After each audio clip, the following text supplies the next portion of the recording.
Operation Sindoor అనే ఆపరేషన్తో పాకిస్తాన్ని చిత్తుగా తుక్కురేగొట్టిన భారతదేశం అసలు భారత్కి పాక్కి మధ్య ఇంతకు ముందు ఎప్పుడైనా యుద్ధాలు జరిగినాయా?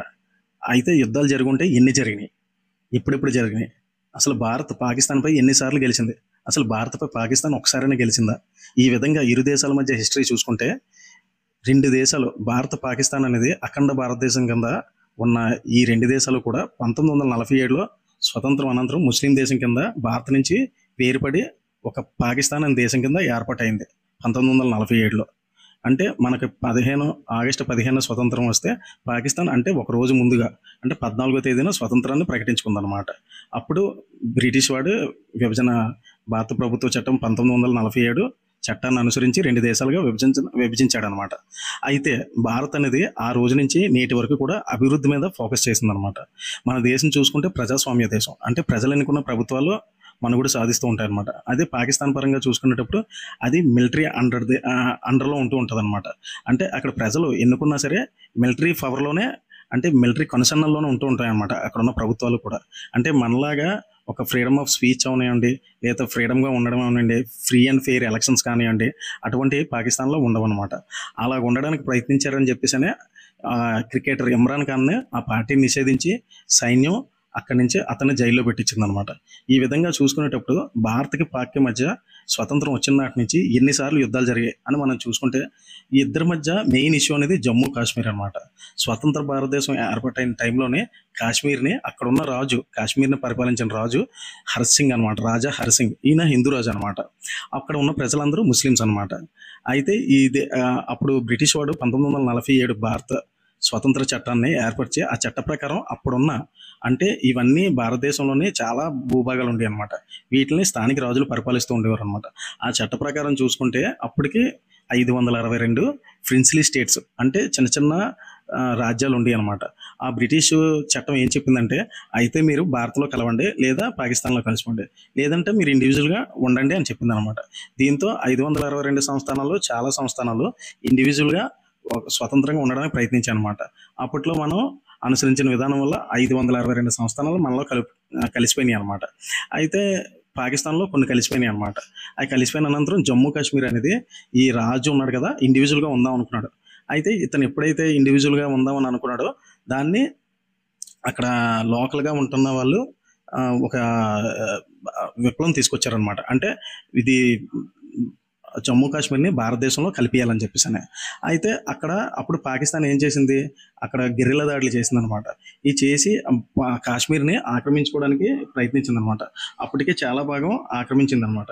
అంతలో ఆ రాజు ఏమో మన దేశంతో అగ్రిమెంట్ చేసుకొని భారతదేశంలో విలీనం అవ్వడానికి అంగీకరించాడు అనమాట. దాని అనంతరం మన దేశం రంగంలో దిగి దాదాపుగా కాశ్మీర్ని 70% మనం మన ఆధీనంలో తీసుకున్నాం అనమాట.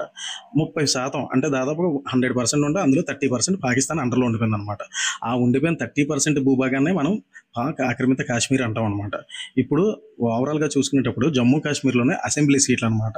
అంటే ఇప్పుడు మన ఆంధ్రప్రదేశ్ సీట్లు 175 ఉన్నాయంటే జమ్మూ కాశ్మీర్కి ఓవరాల్గా చూసుకునేటప్పటికి ఒక 90 సీట్లు అనమాట. ఆ సీట్లలో చూసుకుంటే ఇప్పటికీ ఒక 30 సీట్లు ఖాళీ ఉంచుతాం మనం ఎప్పుడు కూడా. ఎందుకంటే పాక్ ఆక్రమిత కాశ్మీర్ ఉంది కదా, అది మన భూభాగం కింద మనం ఎప్పుడు భావిస్తూ ఉంటాం అనమాట. అందుకే ఏ రోజైనా సరే అది మన దాంట్లో విలీనం అయినప్పుడు ఆ సీట్లు ఫుల్ఫిల్ అవుతాయి అనమాట. ఈ విధంగా చూసుకునేటప్పుడు 1447లోనే మొదటి ఇండో పాక్ యుద్ధం జరిగిందనమాట. అదే మనం ఇప్పుడు చెప్పుకున్నాం కదా, భారత ఉపఖండం బ్రిటిష్ కబంధ హస్తాల నుంచి విముక్తి పొందిన వెంటనే 1947లోనే భారత పాకిస్తాన్ల మధ్య మొదటి యుద్ధం జరిగింది. దీన్నే మొదట కాశ్మీర్ యుద్ధం అంటారు అనమాట.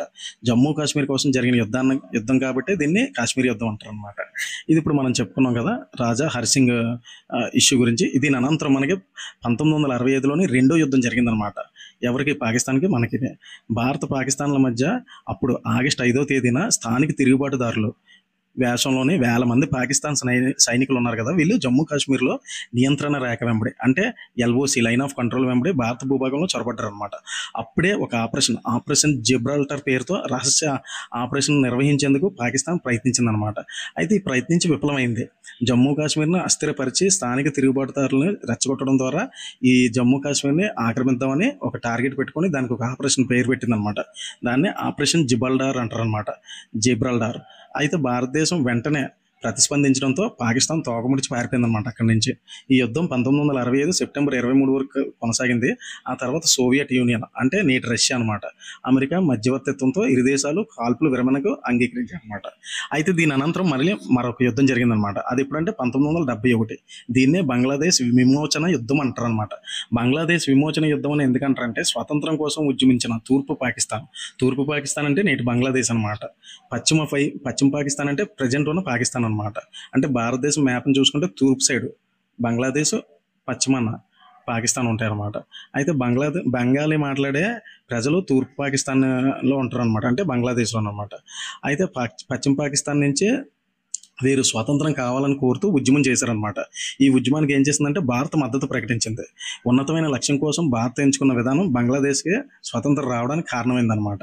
అయితే యుద్ధంలో మనం ఎప్పుడైతే తూర్పు పాకిస్తాన్కి సపోర్ట్ చేసామో అప్పుడు మనం రంగంలో దిగ్గానే పాకిస్తాన్ చేతులు ఎత్తేసింది అనమాట. అప్పుడు పాకిస్తాన్ ఓడిపోయి దాదాపుగా 95,000 మంది సైనికులు మన ముందు లొంగిపోయారు అనమాట, మన దేశం ముందు. అప్పుడు సపరేట్ దేశాన్ని ప్రకటించింది అనమాట. స్వతంత్రం వచ్చింది ఆ రోజే, ఇప్పుడు 1971లో అనమాట, డిసెంబర్ 4న. అయితే ఈ డిసెంబర్ 16వ తారీఖున ఈ దళాలన్నీ భారత ఎదుట లొంగిపోయాయి అనమాట. అనంతరం పాకిస్తాన్ 2 ముక్కల కింద ఏర్పడి అప్పుడు ఒకటి పశ్చిమ పాకిస్తాన్ అనేది నేటి పాకిస్తాన్, తూర్పునున్నది బంగ్లాదేశ్ అనే స్వతంత్ర రాజ్యం కింద ఏర్పడింది అనమాట. ఆ తర్వాత అనంతరం ఇంకో యుద్ధం 1999 కార్గిల్ యుద్ధం జరిగిందనమాట. 1999లో ఏం జరిగిందంటే భారత పాకిస్తాన్ మధ్య కార్గిల్ యుద్ధం ఎత్తైన పర్వత ప్రాంతాల్లో కొనసాగిందనమాట. జమ్మూ కాశ్మీర్లో కార్గిల్ సెక్టార్లో పర్వత ప్రాంతాలను పాకిస్తాన్ దళాలు ఉగ్రవాదులు ఆక్రమించారనమాట. ఈ ఆక్రమించడంతోనే యుద్ధం స్టార్ట్ అయింది. ఈ యుద్ధం మనం ఆపరేషన్ విజయ్ పేరుతోనే మన సైన్యం కొనసాగించింది అనమాట. అలాగే భారత వైమానిక దళం ఆపరేషన్ సఫేద్ సాగర్ అనే పేరుతో సహకారం అందించిందనమాట మన ఆర్మీకి. ఇలా పాకిస్తాన్ సైన్యాన్ని, ఉగ్రవాదుల్ని చిత్తుగా తరిమి కొట్టిందనమాట భారతదేశం. ఇది 1999 మేలో ప్రారంభమయ్యి జూలై వరకు కొనసాగిందనమాట. అందుకే మనం ప్రతి ఏటా జూలై 20వ తేదీన కార్గిల్ విజయ్ దివాస్ అని పాటిస్తుంటాం అనమాట. అలాగే దీని అనంతరం 2016లో ఊరి దాడి జరిగిందనమాట. పాకిస్తాన్ కేంద్రంగా పనిచేస్తున్న ఉగ్రవాదులు 2016లో జమ్మూ కాశ్మీర్లో ఊరి అనే ప్రాంతంలో భారత సైనిక స్థావరం ఉంటుంది కదా, దాని మీద దాడులు చేశారనమాట. ఇందులో 19 మంది సైనికులు మరణించారనమాట. ఇది ఎప్పుడు సెప్టెంబర్ 28, 29 నియంత్రణ రేఖ వెంబడి భారత్ సర్జికల్ స్ట్రైక్ నిర్వహించిందనమాట. దీంతో పాక్ ఆక్రమిత కాశ్మీర్లో ఉగ్రవాద శిబిరాలు, తండాలను లక్ష్యంగా చేసుకొని మనం దాడులు చేస్తే అప్పుడులో భారీ సంఖ్యలో ఉగ్రవాదులు మరణించారనమాట. ఈ విధంగా మనం ఊరి దాడి అనేది 2016లో చేసాం. ఇప్పుడు 2019లో ఇంకొక చివరి దాడి జరిగిందనమాట, బాలాకోట్. ఈ బాలాకోట్ దాడి ఎలా జరిగిందంటే 2019 ఫిబ్రవరి 14వ తేదీన పుల్వామా ఉగ్రదాడిలో 48 మంది సిఆర్పిఎఫ్ సిబ్బంది ఉన్నారు కదా, మరణించారనమాట. ఈ దాడులు చేసినట్టు అప్పుడు జైషే మహమ్మద్ ప్రకటించుకుంది. దీంతో భారత్కు విపరీతంగా నష్టం జరిగిందనమాట, సిఆర్పిఎఫ్ కానిస్టేబుల్ చనిపోవడం వల్ల. దీంతో ప్రతిస్పందనగా భారత వాయుసేన ఏం చేసిందంటే పాకిస్తాన్లో బాలాకోట్, ఇది పాకిస్తాన్లోనే ఉన్న ప్రాంతం అనమాట, అక్కడికి వెళ్ళి జైషే మహమ్మద్ ఉగ్రవాద శిక్షణ శిబిరాలపై దాడులు చేసింది అనమాట. అప్పుడు ఉగ్రవాదులను లక్ష్యంగా చేసుకున్న దాడుల్లో చాలామంది ఉగ్రవాదులు మరణించారనమాట.